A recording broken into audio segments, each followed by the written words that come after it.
Want to change your Instagram account from professional to personal? In this video, I will guide you step by step on how you can do that. First of all, launch open the Instagram app on your device and log into your account. Now tap on the profile icon at the bottom right corner of your screen. Then tap on the three lines at the top right corner.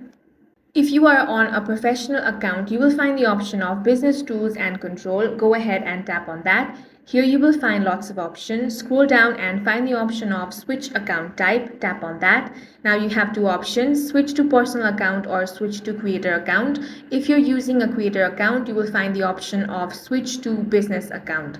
Now you want to tap on Switch to Personal Account over here.